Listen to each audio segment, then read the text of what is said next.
What if I told you that the moment James Wessex accepted the HRH style and the title Duke of Sussex, it wasn't just a royal promotion. It was the final nail in Prince Harry's claim to ever return to the heart of the monarchy. That one decision, made quietly in palace corridors, shattered the very foundation Harry thought he still had left. And the question that echoes across the world right now is simple. Did the monarchy just replace Harry with someone they see as more loyal, more stable, more royal? Think about it. For years, Harry wore the title Duke of Sussex like a badge of honor. It was his identity after stepping back, his shield, the proof that despite walking away, he was still tethered to the crown. Now imagine waking up to find that shield handed to another. Your younger cousin, barely spoken about in tabloids, suddenly thrust into your shoes. How does that feel? How does that redefine Harry's very existence as a royal? Before we continue, please hit the like button, subscribe to the channel, and turn on the notification bell for updates. Let's start with the scene that set the stage. A gray London morning. Cameras gathered outside Buckingham Palace. Journalists whispered, speculating about a royal announcement no one quite believed would happen. The royal press office released the words that felt like a thunderclap. James Wessex, the son of Prince Edward and Sophie, was now styled His Royal Highness and elevated as the new Duke of Sussex.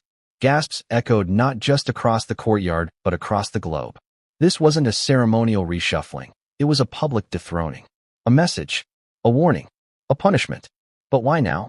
Why James? And why the title that had been Harry's lifeline? That's where this story begins to unravel into betrayal, irony, and secrets the palace never intended for us to piece together. And I have to ask you directly, was this decision about honoring James, or was it about erasing Harry? The answer, as we'll uncover, lies in a combination of history, family tension, and the monarchy's obsession with symbolism. The Dukedom of Sussex isn't just another title. It has centuries of weight. It carries with it the idea of modern reform, of bridging the monarchy with the people. Harry once embodied that, until he didn't. Until the very symbol of connection became the symbol of defiance. The palace couldn't leave that symbol untethered forever. They needed someone else to carry it. Someone obedient. Someone safe. Enter James. But before we dive into James's quiet rise, let's rewind. Let's remember the Harry we all knew. The soldier prince. The cheeky boy walking behind Diana's coffin. The young man adored for his bravery and warmth. Then the rebel duke who captured headlines with Meghan, promising a new kind of royal life. All of that was wrapped inside the title Sussex. It wasn't just a name. It was his shield against irrelevance. And when you take away a man's shield, what's left? Vulnerability, desperation, rage. That's why this story matters now. Because in one move, the monarchy stripped Harry of the very thing that gave him leverage. And they handed it to someone no one expected, James Wessex, the royal who never asked for the spotlight, suddenly finding himself carrying the burden of an ancient title drenched in scandal and symbolism. Do you see the irony?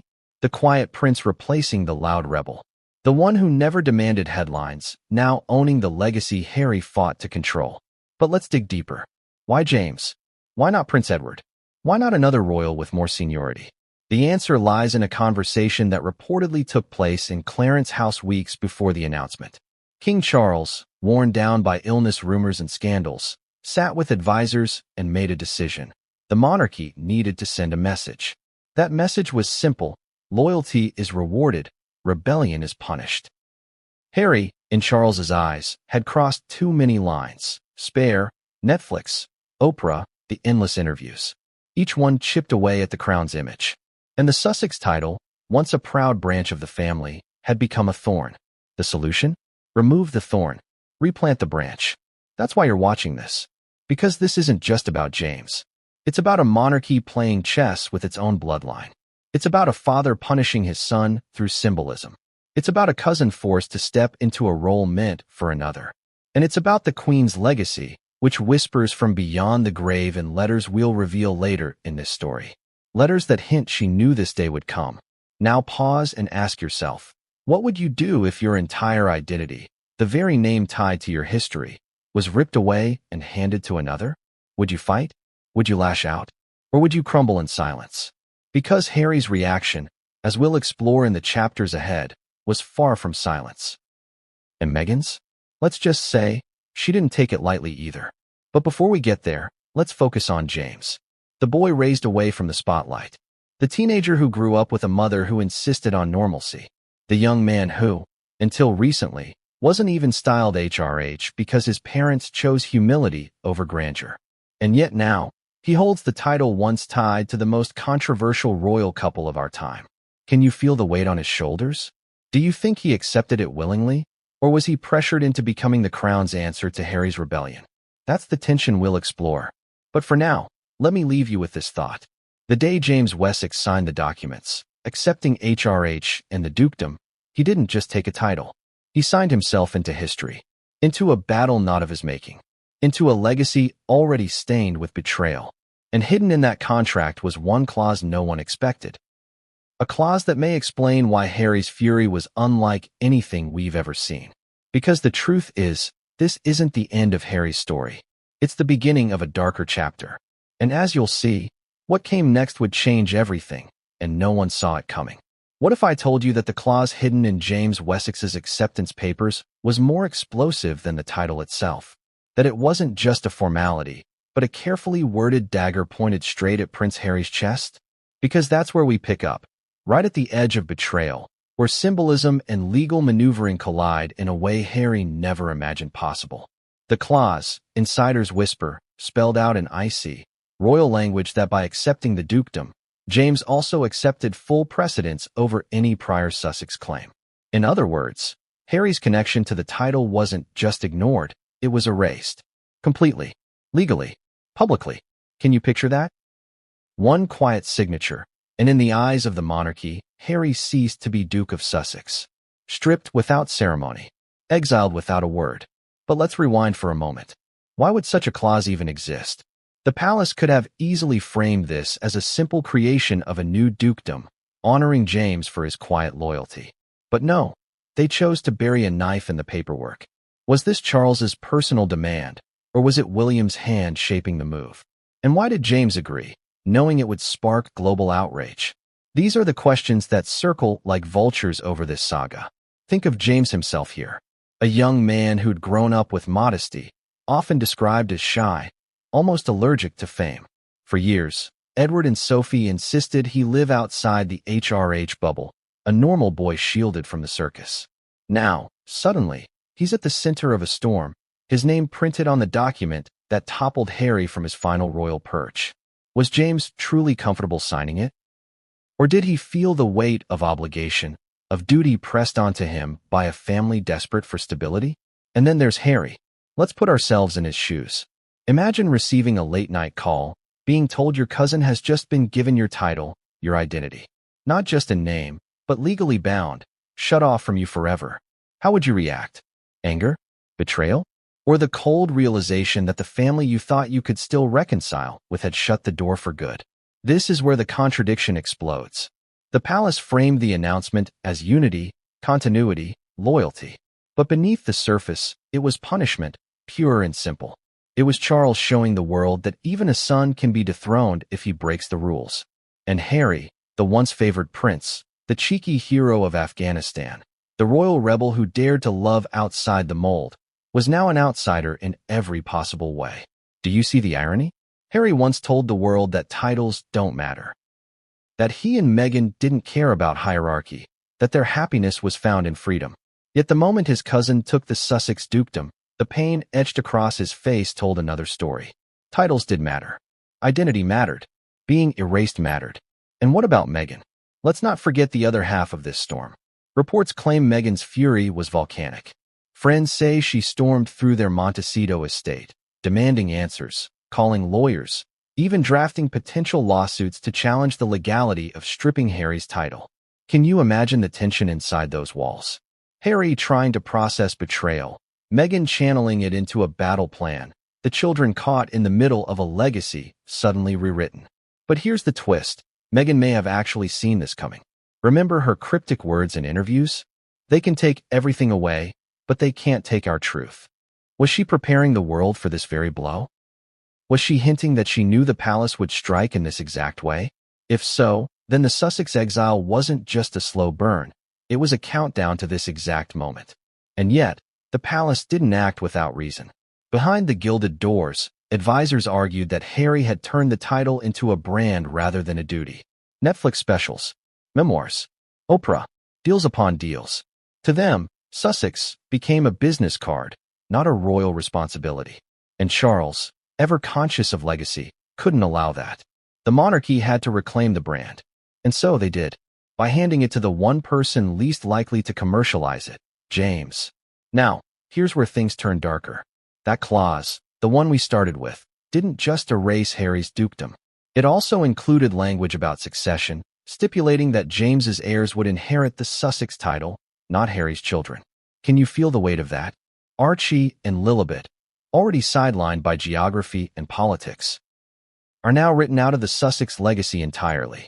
The torch they were meant to inherit has been passed sideways, not down. Pause and ask yourself, what does that do to a family? How does Harry explain to his son that the title he once held is no longer his to give? How does Meghan look at her daughter, named after a queen, and tell her the monarchy doesn't recognize her as part of that story? The emotional fracture here is devastating. But maybe the most shocking part is this. James didn't sign in silence. Insiders claim he asked one direct question before agreeing. What about Harry? The room fell silent.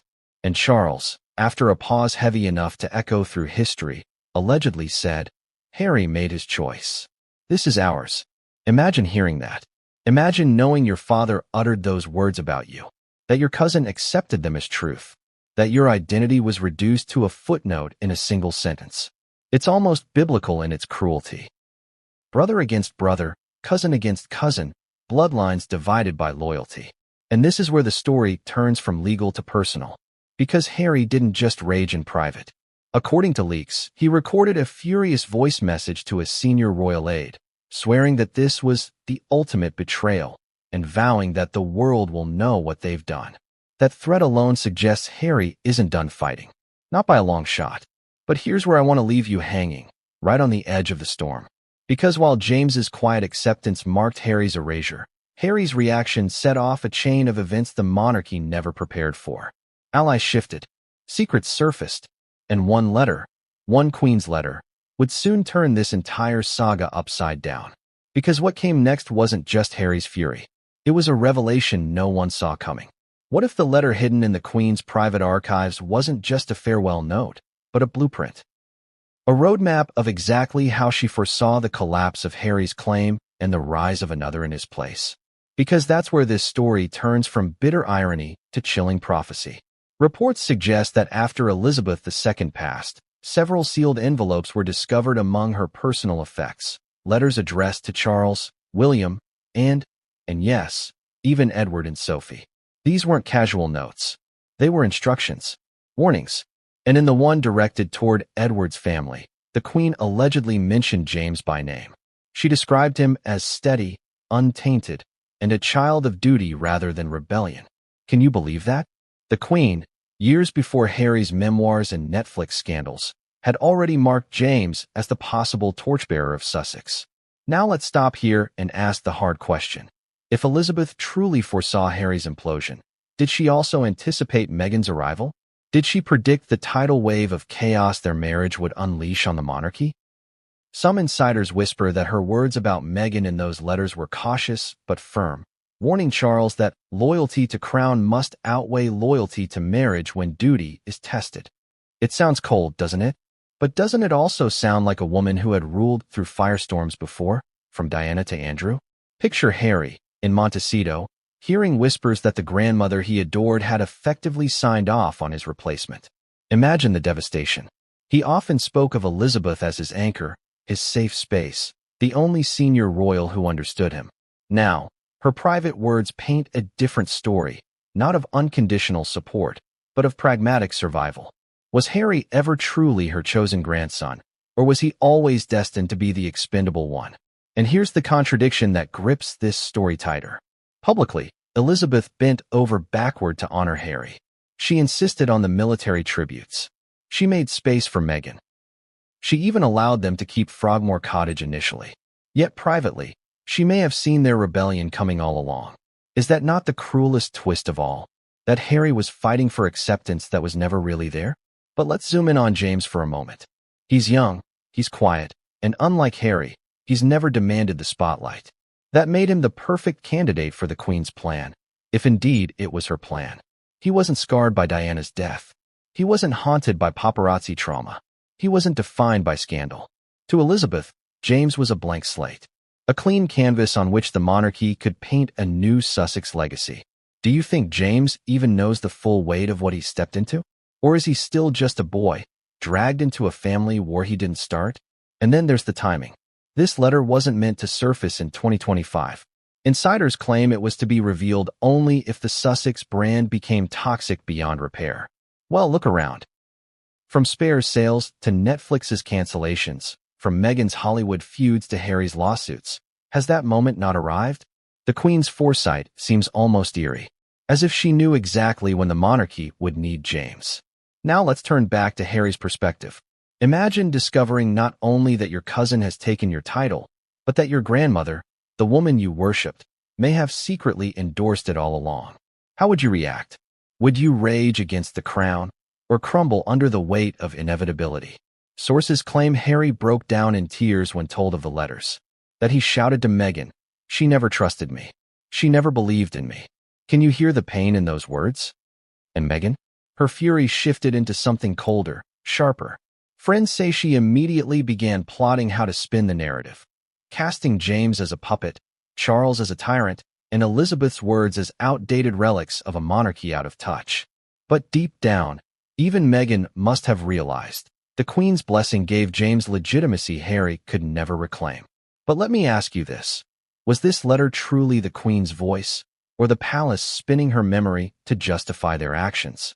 Could Charles and William be hiding behind Elizabeth's ghost to do what she never explicitly commanded? It's possible. The monarchy thrives on perception, and using the Queen's name as cover would silence critics faster than any press release. Still, the detail in those letters, James's name, the warnings about loyalty, make it hard to dismiss. If authentic, they don't just explain the present, they rewrite the past. They tell us Elizabeth never fully trusted Harry to carry the Sussex legacy. And if that's true, then Harry's fall wasn't a surprise. It was destiny. Do you feel the chill in that? The idea that a prince's fate might have been sealed years before he even realized it? That every step Harry took, every rebellion, every angry interview, was only proving the Queen right. It's tragic. It's devastating. And it's the kind of twist no one saw coming. But here's where the story sharpens to its cruelest point. The letter didn't just mention James as untainted. It allegedly ended with a single, haunting line. The Sussex name must live beyond scandal. If not in one, then in another. One sentence, one prophecy, and with it, Harry's erasure was complete. Yet even as James accepted the title, even as the monarchy celebrated their reshuffling, they overlooked one dangerous thing. Harry wasn't done. He had recordings. He had secrets. And he was ready to burn the very system that cast him out. What happens when the outcast prince decides he won't go quietly? When the man stripped of his name and his legacy decides to turn his pain into a weapon? That's exactly what unfolded after James's ascension to Duke of Sussex, Harry's counterattack. And it wasn't a whisper. It was a roar that echoed from Montecito all the way back to the gates of Buckingham Palace. They thought he'd sulk.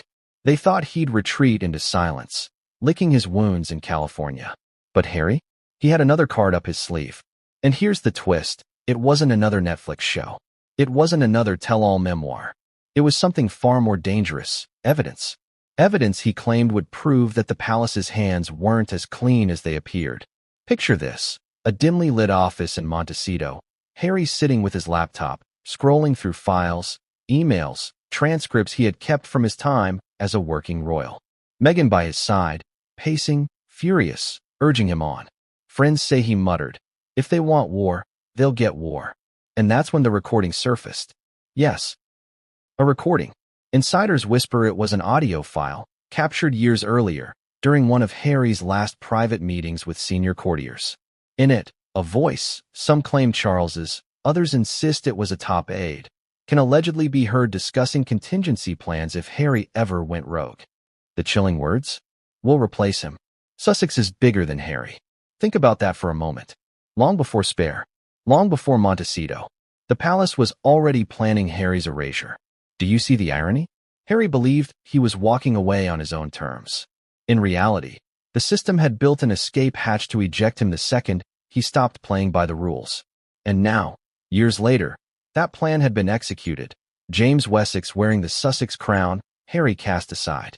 The recording, if real, proves this wasn't a reaction. It was a design, a blueprint. Now pause and ask yourself, should Harry release it? Would the world believe him, or would they dismiss it as bitterness?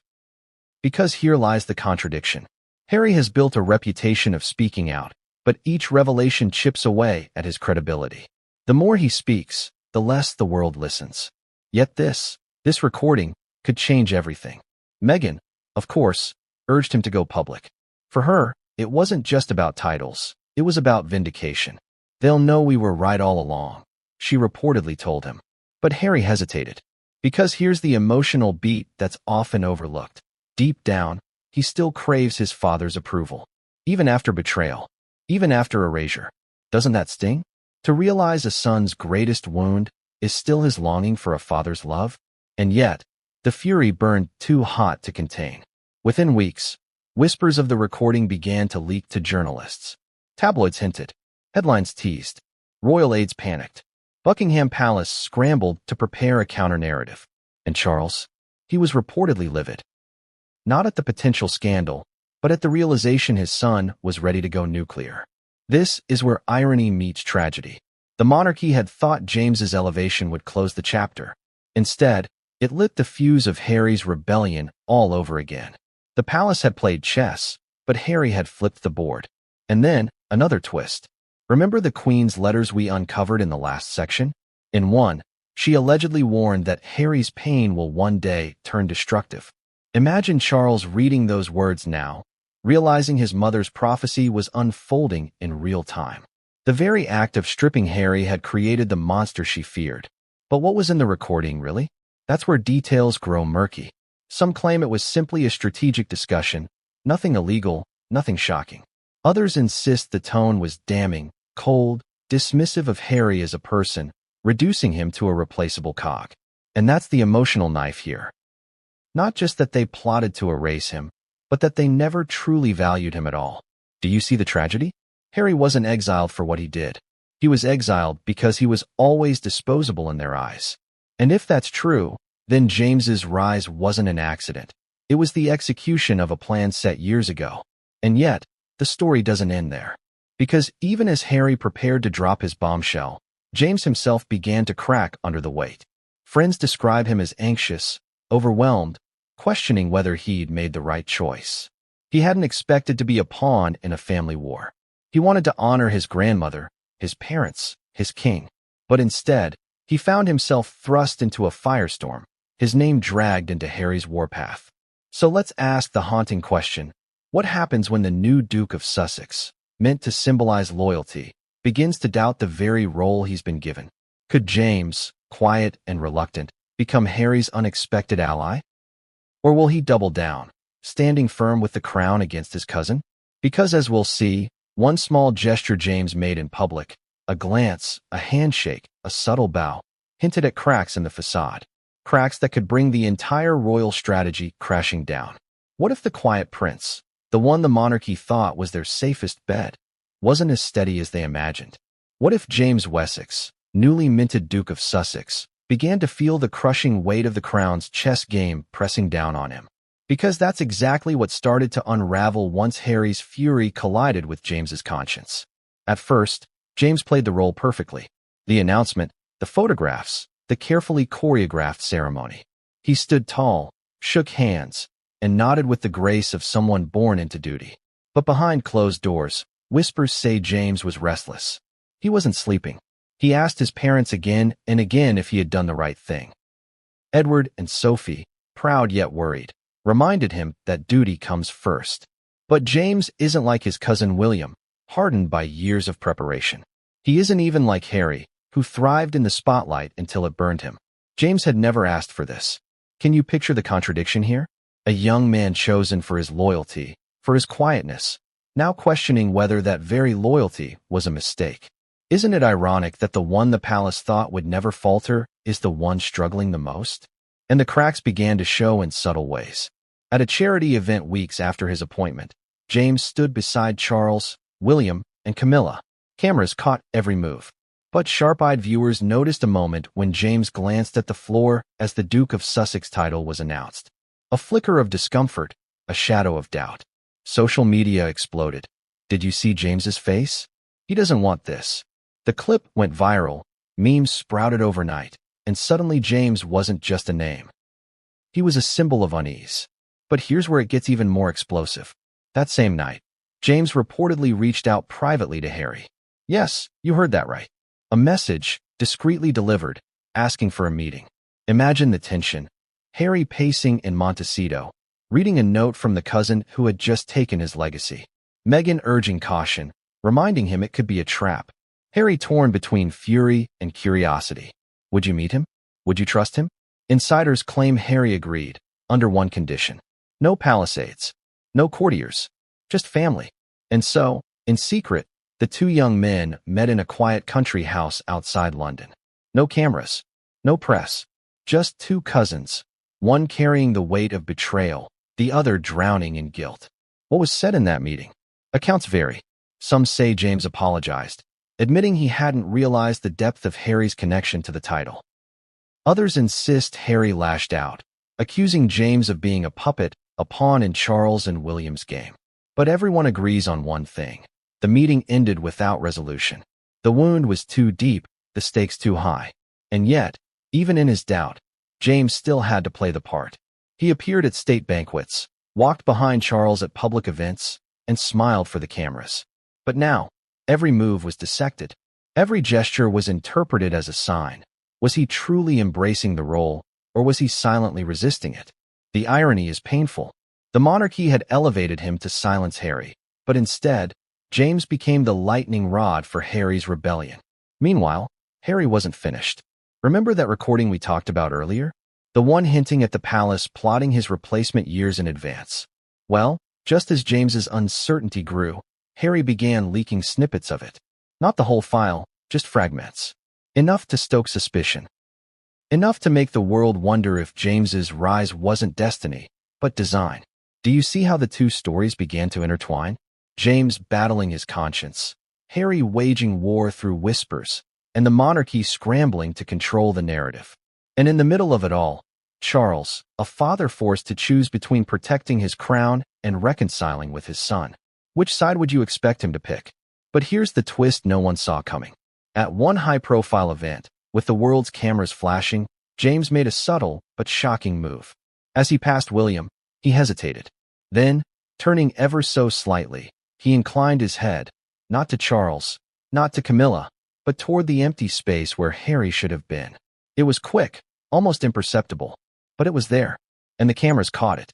Within hours, headlines screamed. Was James signaling Harry? Theories spread like wildfire. Some saw it as defiance, others as guilt. But whatever it was, it proved James wasn't the silent pawn the palace hoped he'd be. He had a mind, a conscience, and perhaps, just perhaps, a dangerous sympathy for the cousin he replaced. And this is where everything tilts. Because once the monarchy sensed James might not be as unshakable as they believed, the pressure doubled. Advisors closed in. William, furious, reportedly warned James to stand firm. Camilla, ever the strategist, whispered that any sign of weakness would destroy him. And Charles? He remained silent, letting the storm swirl. But silence can be its own kind of cruelty. And for James, silence meant isolation. The young Duke of Sussex, handed a crown not his own, began to realize he was walking on a knife's edge. One wrong move, one wrong word, and he could lose everything. Yet even as James struggled, the storm outside the palace walls grew louder. Harry's leaks, Meghan's fury, the Queen's letters, all threads weaving into a tapestry of chaos. And just when it seemed the monarchy had weathered the worst, a new revelation surfaced. One not from Harry, not from Meghan, but from someone inside the palace itself. Because the next voice to speak wasn't a rebel's, it was a whistleblower. And what they revealed about the Sussex title's transfer would leave the world in shock. What if I told you that the most explosive revelation about the Sussex title didn't come from Harry, Meghan, or even James, but from someone inside the palace itself? Someone who had been there in the room when the decision was made. Someone who knew every whispered word, every carefully orchestrated step that turned James into the new Duke of Sussex and left Harry with nothing. Because this is where the story takes a turn into the shadows, into betrayal not just of a son, but of truth itself. The whistleblower wasn't a high-ranking royal. They weren't even a senior aide with a name you'd recognize. No, this was someone ordinary, hidden in plain sight. A staff member who had spent years working behind those gilded gates, watching, listening, filing papers, delivering messages. The kind of person royals rarely notice, but who notices everything. And when they finally spoke, their words ripped through the palace like a thunderclap. According to the whistleblower, the transfer of the Sussex title wasn't just symbolic, it was strategic. In their testimony, they described a meeting in Clarence House months before the announcement. Charles, William, Camilla, and two trusted advisors sat in a private chamber, poring over documents, debating how to handle the Harry problem. That's the phrase they used, the Harry problem. Doesn't that phrase sting? Reducing a son, a brother, a prince, to a problem that needed solving. The whistleblower claimed the conversation was chillingly pragmatic. William allegedly argued that Harry had weaponized the Sussex name, turning it into a global brand detached from duty. Camilla, always blunt, is said to have quipped, "Then we take the name away. A brand without a name is nothing." And Charles? He sat in silence before finally nodding. In that moment, the decision was made. Harry would lose Sussex. James would inherit it. But here's the twist. The whistleblower also claimed that at least one advisor protested. They warned Charles that stripping Harry's title would provoke chaos, that the public might see it as cruel. Yet the king overruled them. His alleged words? The crown must survive the son. History will remember the monarchy, not the individual. Now ask yourself, what kind of father says that? Was Charles acting as king, or as a man hardened against his own blood? The contradiction is staggering. The same man who once walked his son behind Diana's coffin, who wept at his wedding, now reducing him to collateral damage. And James? The whistleblower insisted James wasn't told the full truth. He believed he was being honored, not weaponized. He signed the papers thinking he was stepping into duty, not betrayal. Isn't that the cruelest irony? The boy raised in modesty, suddenly carrying the burden of erasing his cousin. But here's where the story gets even darker. The whistleblower didn't just talk about meetings, they produced documents. Drafts of the legal clauses, early versions of the announcement, notes scribbled in the margins with phrases like "contain fallout" and "reinforce loyalty." Imagine holding those papers in your hand. Imagine seeing proof that Harry's erasure was not an accident, not a consequence, but a plan. And what did Harry do when he heard about this? According to sources close to him, he collapsed into silence at first, then anger, then determination. Meghan, ever the strategist, saw it as an opportunity. If they planned this all along, she reportedly told Harry, then we expose them. Show the world they're not a family. They're an institution of lies. But can you see the danger here? If Harry releases those documents, if he confirms the whistleblower's story, he risks burning every last bridge. There would be no going back, no reconciliation, no forgiveness, only war. And maybe that's why the palace scrambled so quickly. Within days of the leak, senior aides began planting counter-narratives in the press. Articles appeared insisting James had long been destined for a title, that the Queen herself had intended it. The whistleblower, they claimed, was unreliable, bitter, even fabricated. The usual tactics. But the timing was too perfect, too defensive, which only made the world wonder. Were they covering something up? Let's not forget the public's reaction. Social media erupted. Some sided with Harry, calling it proof of the monarchy's cruelty. Others praised James, insisting he had every right to step into duty. But the loudest voices were the ones asking a simple, haunting question. If they could do this to Harry, what else could they do? And that's when the cracks inside the monarchy deepened. Advisors clashed. William reportedly demanded harsher measures against Harry, insisting the leaks be discredited at all costs. Charles, exhausted, is said to have muttered, "It never ends with him." Camilla urged calm, but her eyes betrayed something else, fear. Because she knew that once the public started questioning the palace's honesty, the monarchy's survival itself was at stake. But the whistleblower wasn't finished. They had one more revelation. one that tied directly back to the Queen's letters.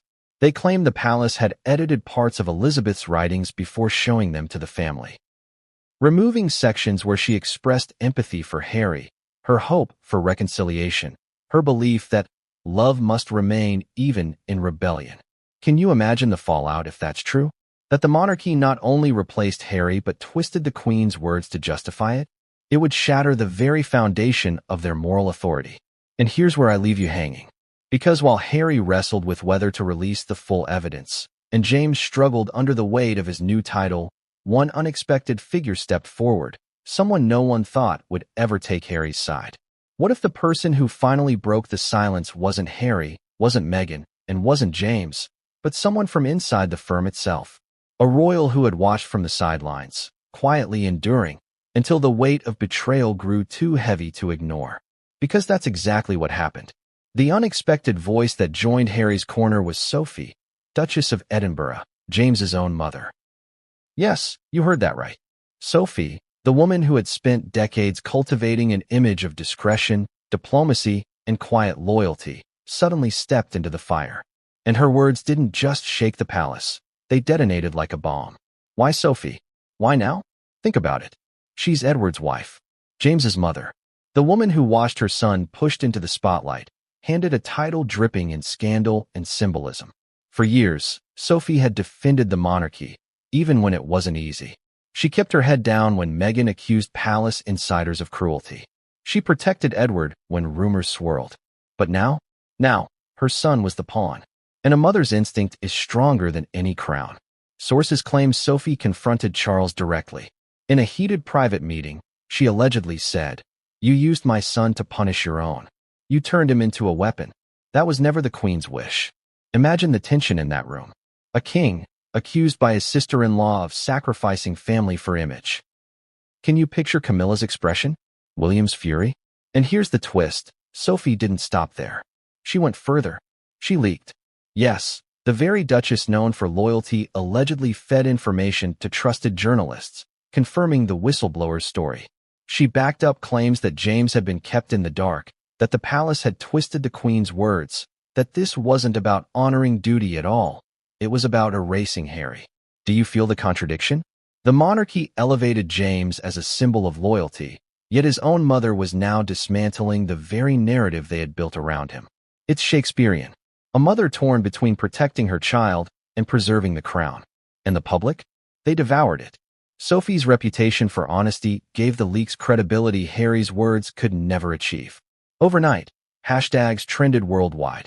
Hashtag justice for Harry. Hashtag protect James. Hashtag Sophie speaks. For the first time in years, Harry wasn't alone. He had an ally inside the palace walls. But let's ask the deeper question. Why would Sophie risk it all? Was it truly about James, or was it also about the Queen? Remember, Sophie had been one of Elizabeth's closest confidants. The Queen adored her, trusted her. If anyone knew what Elizabeth's true intentions had been, it was Sophie. And now, by speaking out, she was honoring not just her son, but her late mother-in-law's legacy. Still, the move wasn't without consequence. William, reportedly furious, confronted James privately. "Control your mother," he snapped, according to one insider. James, caught between loyalty to his cousin and obedience to his king, could only mutter, "She's protecting me." Doesn't that line say it all? A son acknowledging the storm, unable to stop it. And Harry? For the first time in years, he felt vindicated. Friends say he told Meghan. Finally, someone on the inside sees the truth. But Meghan's response was sharper. "Don't be fooled," she warned. "They'll come for her next." And she was right. Because within days, the palace PR machine went into overdrive, painting Sophie as emotional, misunderstood, even manipulated by outside voices. Classic tactics. But the damage was done. The story was out. The cracks in the monarchy had widened. And here's where irony cuts deepest. The monarchy had tried to erase Harry by elevating James. But in doing so, they created the perfect storm, turning Sophie into a whistleblower, James into a reluctant duke, and Harry into a victim-turned-rebel. The very strategy meant to silence him had amplified his voice louder than ever. But just when it seemed the dust couldn't rise any higher, another bombshell dropped. This time, it wasn't a leak, a recording, or a private letter. It was an official document, an archival paper from the Queen's reign, surfacing in the press. And what it revealed about the Sussex legacy rewrote everything we thought we knew. What if the Sussex title had always carried a secret warning? What if, buried deep in the Queen's archives, there was a clause written decades earlier that predicted chaos for whoever bore it? Because that's what surfaced next, and it didn't just shake the monarchy. It shook the very foundation of royal tradition itself. The document was old, yellowed at the edges, typed on official palace stationery with the faint smell of dust and history clinging to it. A legal draft, dated years before Harry was even born.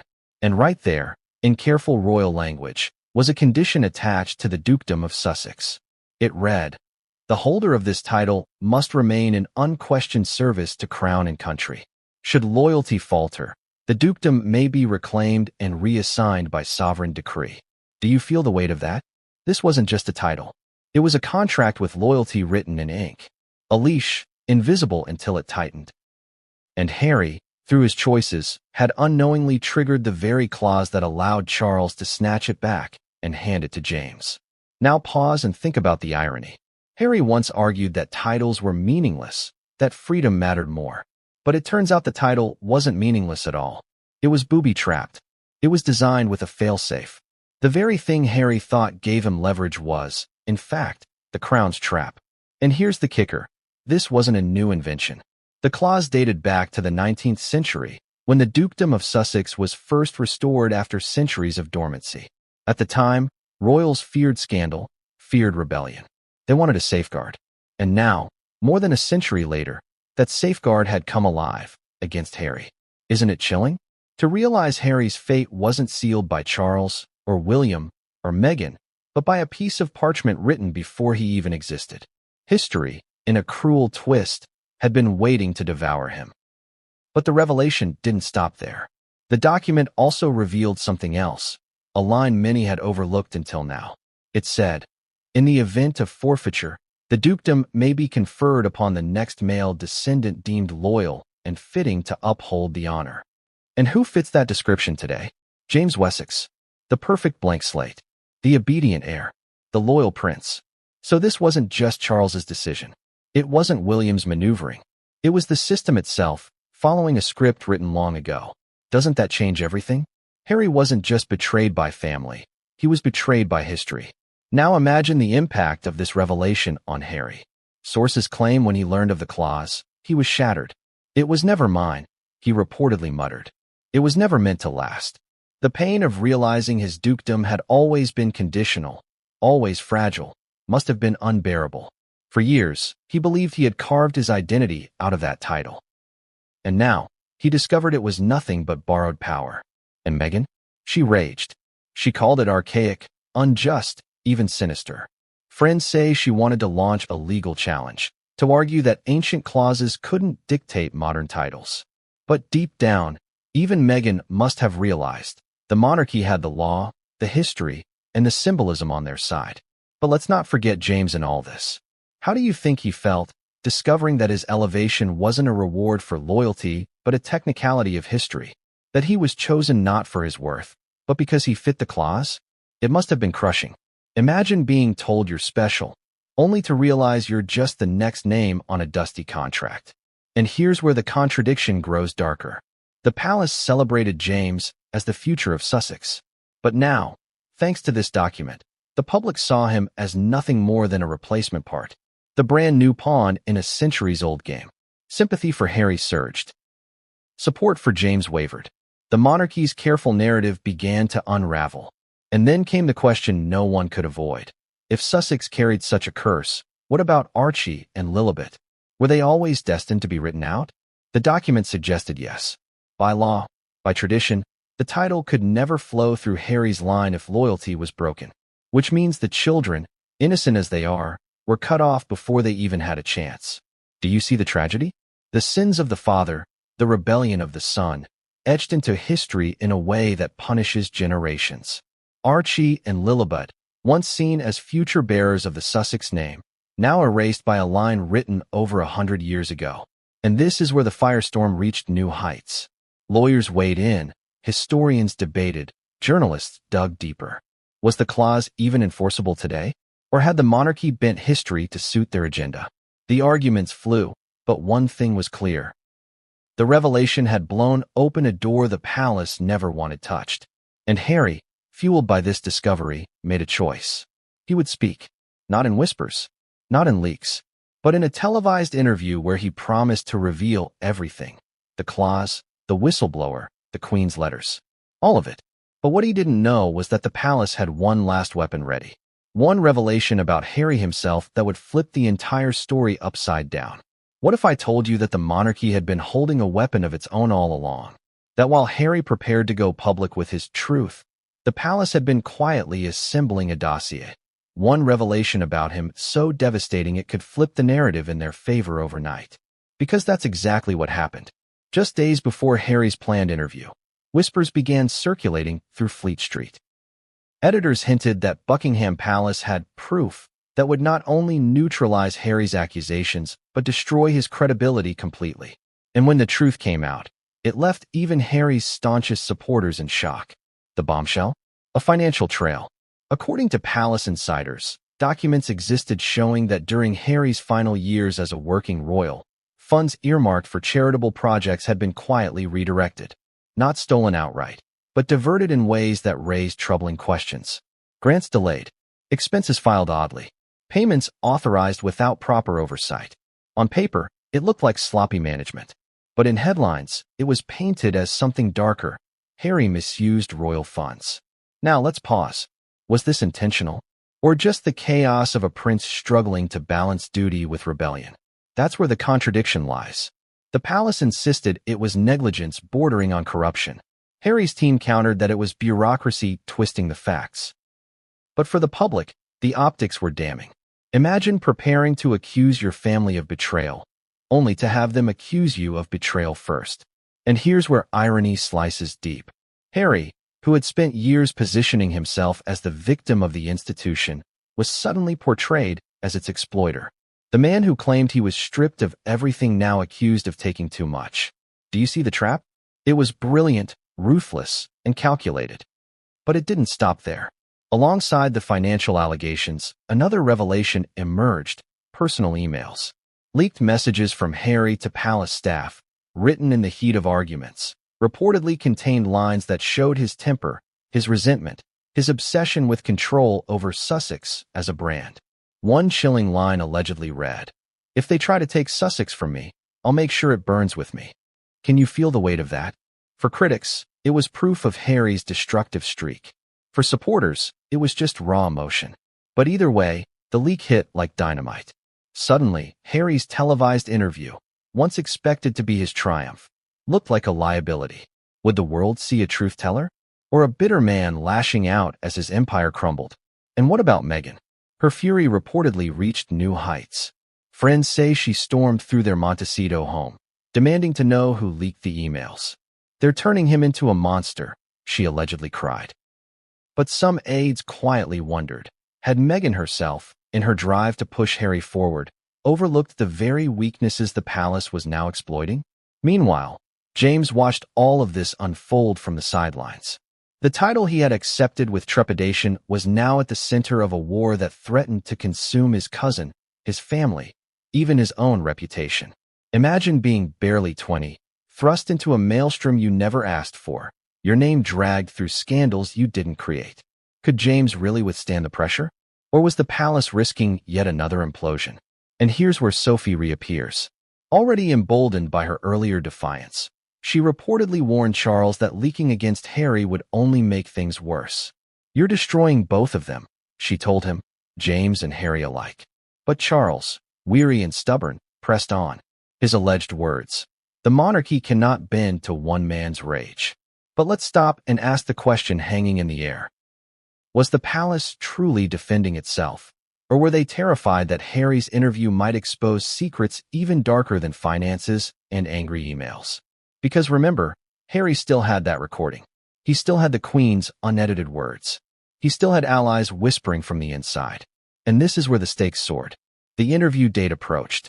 Harry rehearsed lines with Meghan, determined to look calm, resolute, unbroken. But behind the scenes, he was unraveling.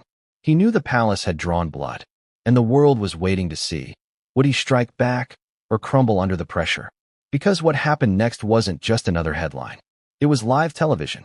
Harry, eyes burning, voice shaking, staring into the camera, ready to speak words that could shatter the monarchy forever. And yet, just as the cameras rolled, something happened that no one expected. A last-minute intervention. A face Harry never thought he'd see again in his corner. What if, at the very last second, as Harry sat in the studio under the glaring lights, someone unexpected walked through the door and stopped the cameras from rolling?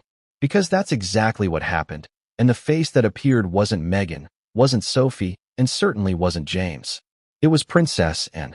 Yes, and the Princess Royal, the woman known for her no-nonsense attitude, her blunt honesty, her unwavering service to the crown. She entered that room like a storm, silencing the buzz of producers, the shuffle of papers, the hum of microphones. Imagine Harry's face, his aunt, the one he had always believed stood firmly against him, suddenly there in his moment of rebellion. Why, Anne? Why now? Let's rewind. And had remained largely silent throughout the Sussex saga. She was loyal to the institution, yes, but she was also Diana's contemporary. She had seen firsthand what happens when the palace smothers a spirit instead of supporting it. She had lived through scandals, betrayals, crises. And deep down, she understood something no one else seemed to grasp. If Harry went live that night, if he unleashed his fury on air, the monarchy might not survive the fallout. Sources close to the palace claim and had been reading every report, every leak, every whisper. She saw James collapsing under pressure. She saw Sophie lashing out. She saw Charles digging in, William sharpening his anger, and Camilla strategizing in the shadows. And she knew this was heading toward catastrophe. So she made her move. Picture the scene.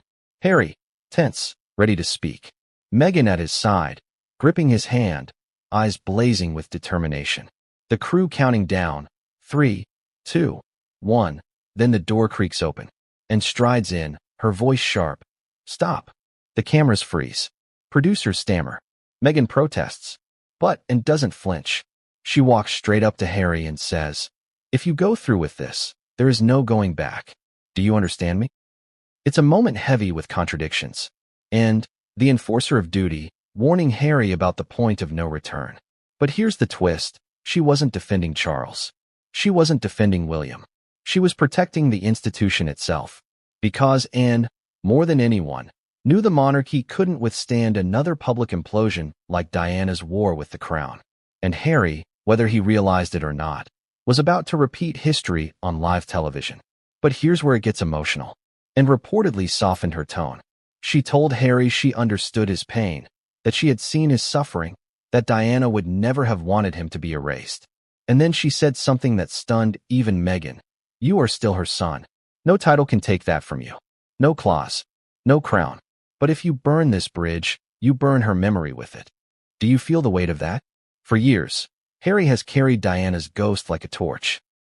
And now, his aunt was telling him that torch could become a weapon that scorched everything, including the legacy he was trying to honor. Harry broke down. Tears streamed as he argued, shouted, questioned. What do they want from me? To disappear? To watch James wear my life?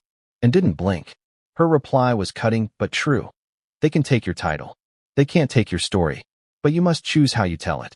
Rage or reason? Which one do you think she'd want? And Meghan? Furious. She felt and was manipulating Harry, cooling his fire just as he was about to strike.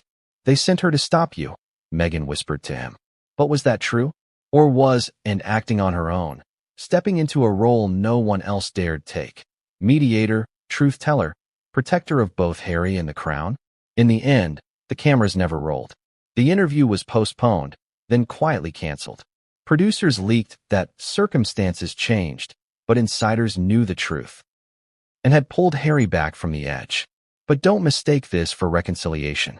Harry still burned with anger. Meghan still plotted. The palace still spun. But now, a new player had entered the game and had revealed her hand, and with it, a possibility no one had considered, that she might be the one person capable of bridging the chasm between Harry and the monarchy. Or, perhaps, She was only delaying the inevitable explosion. Because even as Harry calmed that night, the palace was preparing another strike. This time, aimed not at him, but at Meghan herself. And when it landed, it would leave her shaken to the core. But it didn't stop there. Alongside the financial allegations, another revelation emerged: personal emails. Leaked messages from Harry to palace staff, written in the heat of arguments, reportedly contained lines that showed his temper, his resentment, his obsession with control over Sussex as a brand. One chilling line allegedly read, "If they try to take Sussex from me, I'll make sure it burns with me." Can you feel the weight of that? For critics, it was proof of Harry's destructive streak.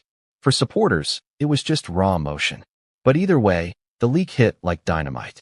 Suddenly, Harry's televised interview, once expected to be his triumph, looked like a liability. Would the world see a truth teller? Or a bitter man lashing out as his empire crumbled? And what about Meghan? Her fury reportedly reached new heights. Friends say she stormed through their Montecito home, demanding to know who leaked the emails. "They're turning him into a monster," she allegedly cried. But some aides quietly wondered, had Meghan herself, in her drive to push Harry forward, overlooked the very weaknesses the palace was now exploiting? Meanwhile, James watched all of this unfold from the sidelines. The title he had accepted with trepidation was now at the center of a war that threatened to consume his cousin, his family, even his own reputation. Imagine being barely 20, thrust into a maelstrom you never asked for, your name dragged through scandals you didn't create. Could James really withstand the pressure? Or was the palace risking yet another implosion? And here's where Sophie reappears. Already emboldened by her earlier defiance, she reportedly warned Charles that leaking against Harry would only make things worse.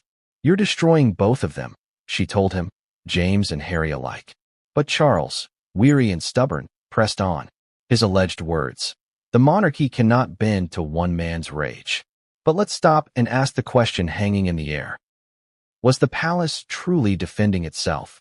Or were they terrified that Harry's interview might expose secrets even darker than finances and angry emails? Because remember, Harry still had that recording. He still had the Queen's unedited words. He still had allies whispering from the inside. And this is where the stakes soared. The interview date approached. Harry rehearsed lines with Meghan, determined to look calm, resolute, unbroken. But behind the scenes, he was unraveling.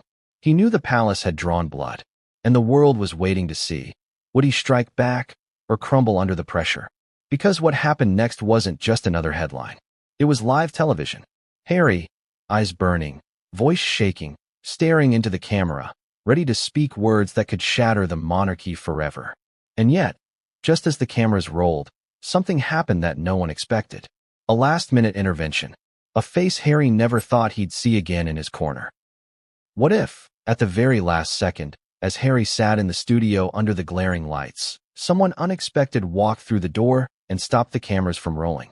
Because that's exactly what happened, and the face that appeared wasn't Meghan, wasn't Sophie, and certainly wasn't James. It was Princess Anne.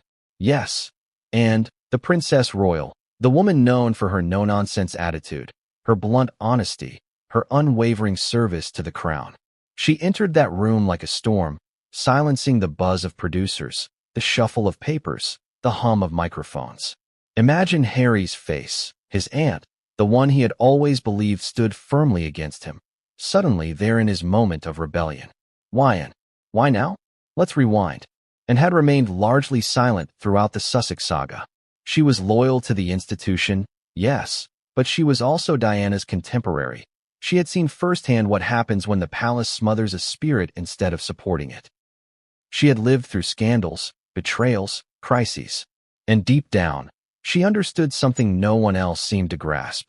If Harry went live that night, if he unleashed his fury on air, the monarchy might not survive the fallout. Sources close to the palace claim and had been reading every report, every leak, every whisper. She saw James collapsing under pressure. She saw Sophie lashing out. She saw Charles digging in, William sharpening his anger, and Camilla strategizing in the shadows. And she knew this was heading toward catastrophe. So she made her move. Picture the scene. Harry, tense, ready to speak. Meghan at his side, gripping his hand, eyes blazing with determination. The crew counting down. 3, 2, 1. Then the door creaks open and strides in, her voice sharp. Stop. The cameras freeze. Producers stammer. Meghan protests, and doesn't flinch. She walks straight up to Harry and says, "If you go through with this, there is no going back. Do you understand me?" It's a moment heavy with contradictions. And the enforcer of duty, warning Harry about the point of no return. But here's the twist. She wasn't defending Charles. She wasn't defending William. She was protecting the institution itself. Because Anne, more than anyone, knew the monarchy couldn't withstand another public implosion like Diana's war with the crown. And Harry, whether he realized it or not, was about to repeat history on live television. But here's where it gets emotional, and reportedly softened her tone. She told Harry she understood his pain, that she had seen his suffering, that Diana would never have wanted him to be erased. And then she said something that stunned even Meghan. You are still her son. No title can take that from you. No claws. No crown. But if you burn this bridge, you burn her memory with it. Do you feel the weight of that? For years, Harry has carried Diana's ghost like a torch. And now, his aunt was telling him that torch could become a weapon that scorched everything, including the legacy he was trying to honor. Harry broke down. Tears streamed as he argued, shouted, questioned. What do they want from me? To disappear? To watch James wear my life? And didn't blink. Her reply was cutting but true. They can take your title. They can't take your story. But you must choose how you tell it. Rage or reason? Which one do you think she'd want? And Meghan? Furious. She felt and was manipulating Harry, cooling his fire just as he was about to strike. They sent her to stop you, Meghan whispered to him. But was that true? Or was Anne acting on her own, stepping into a role no one else dared take? Mediator, truth-teller, protector of both Harry and the crown? In the end, the cameras never rolled. The interview was postponed, then quietly canceled. Producers leaked that circumstances changed, but insiders knew the truth and had pulled Harry back from the edge.